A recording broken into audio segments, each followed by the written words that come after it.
So TriMet does pay attention to blogs now. You have proof. Yeah, they watch it. Well, obviously they're going to watch me. I mean, they have an employee making stuff. Well, I mean, I've had people at TriMet actually say, "Oh, you're that transit sleuth guy," and I'm like, Wow. Oh, really? "Yeah." I need to get them to know me. Oh, the And transit one guy- management, since, One guy said, paying attention. when I was talking to Erik one is of well these known. I mean, open we're houses, all familiar with him. they said, "Oh, they thought that I worked for TriMet." Oh, really? Yeah, and I was like, "Really? Why do you I think would have that? had to have been fired by now, right? I mean, Actually, you're rough pretty. stuff. Yeah, you're pretty good to them, though. I'm much rougher on them than you are. Yeah, I Erik, guess so. of course, is I, most well, brutal. I mostly don't call TriMet to task. I mostly call the city to task. Because, I mean, TriMet is just, in many ways, TriMet is it's like getting mad at a bus operator, for some process. You're I mean, right. the bus is, the driver's just driving the bus, TriMet's just trying to operate the system. The city comes up with these cockamamie ideas like, let's build a streetcar. Yeah, well, that was definitely the city, I know. Yeah. And they're, I know the city of Portland does control most of what happens at TriMet. And I honestly, I can't even remember who. Oh, I know who come up with Wes. It was freaking Earl Blumenauer. That was his thing? I thought it was a Washington County thing. No, And I don't know if you read the entry about when I saw Earl talk at one of the rail meeting things. I was like, wow, that dude has one of the most distorted views of history I've ever seen or heard in my life. Really? Yeah, if I'd have took him to any college where there was a history professor, the professor probably would have went, "What'd you smoke?" What did he give us an example? Well, he just he was talking about funding cycles of the government from 150 years ago. I'm like, dude, the government was like this big back then. He's actually referencing 150 years ago history. Yeah, he's talking about like what happened. Let's see, 150 years ago, the government had a bunch of land. We wanted to move west. The fastest way to do it was the railroads, but we don't have any money. Right. So they patchworked it.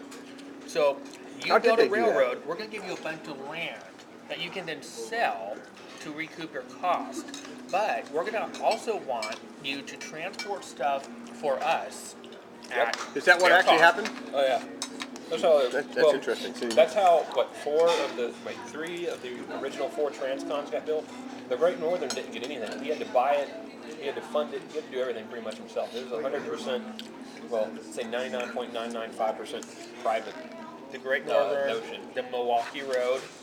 And Milwaukee. Milwaukee Road was built in the 1900s. It was the last one. Yeah. Yeah, I think the Great Northern was the original one of the. Well, no, it wasn't competing either. There was the competition, is what happened. They said whoever gets done first is going to get a reward, like $5 million or something. wow.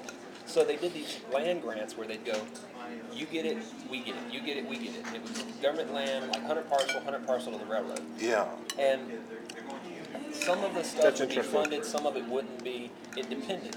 And a lot of it, like the government would say, oh, we're going to give you $50,000 to build 100 miles, and the government wasn't even coming through with the payments. I mean, people were still having to privately fund a ton of it because the government just wasn't following through on a lot of the actions, but they got it started. So all, three of the originals, what was it? It was SP, UP, SP, well, yeah, pretty much all the P's, the ones that ended in P. But, all the Pacific ones. Santa Fe would be the other one.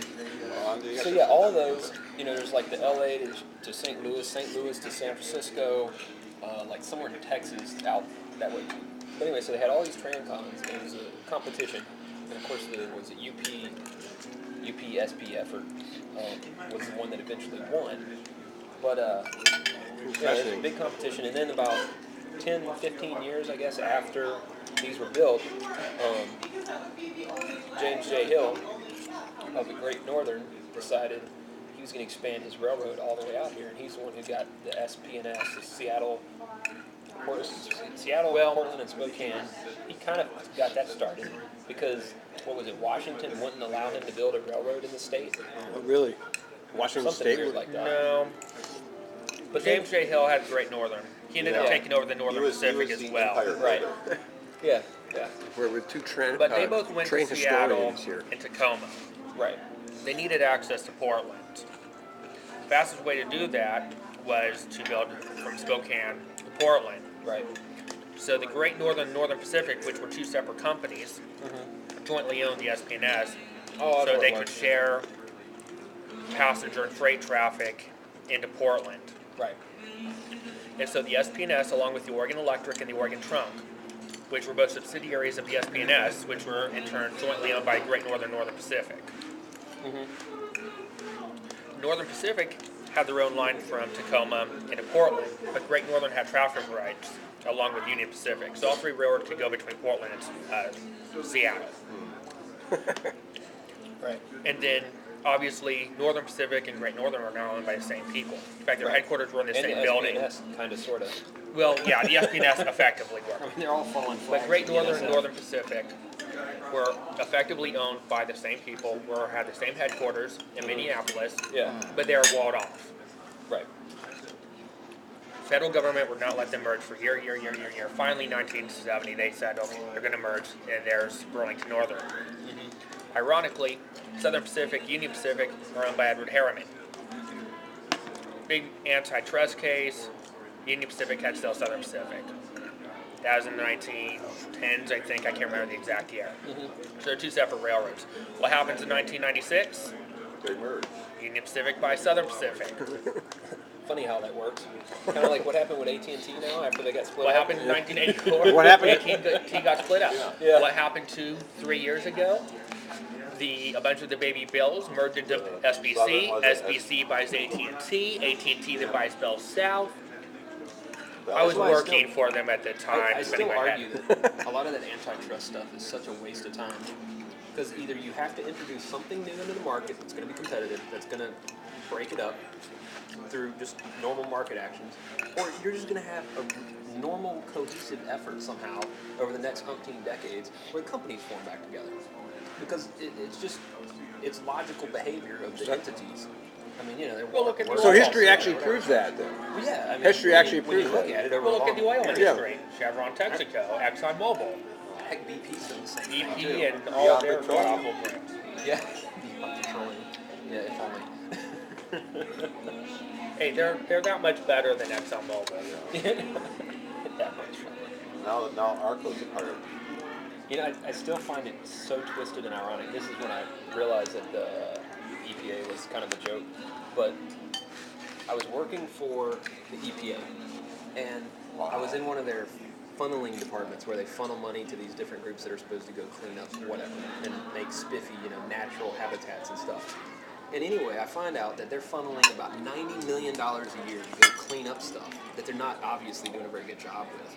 They've done if you measured it in acres, say, they had done 20 acres of cleanup. It wasn't a lot, okay? They had made sure a few little channels here and there of waterways were clean or whatever. Anyway, Chevron Texaco had put $50 million of their own dollars toward the same thing, and it cleaned up 3 times as many places. And the EPA was trying to take credit for some of it, and Chevron Texaco got pissed about it. Yeah, I was the like, you've government. got to be kidding me. That is hilarious. I really lost a lot of faith in government over the last 2 years here. I officially, I wrote my Rest in Peace blog entry not too long ago for my political blog, because I'm just I'm done with it. Yeah, that's The too. U.S., as far as the ideals and embodied in the original Well, look at documents, West. are kind of dead. Now they want to build a west type line out from Forest Grove to Hillsborough. Oh, they've been talking I don't think about that's going to happen anytime soon. Forest, well, Well, I don't know. wait a Stimulus second. one. Richard Kidd wants that. Not unless they find some ridership. Right? President Portland Western says, you guys want how much money? We can do that for a fraction of the cost. Portland Western, which has that's who knows the what big thing incentive about for passenger trains, is stepping right up and saying, we'll do it. Yeah.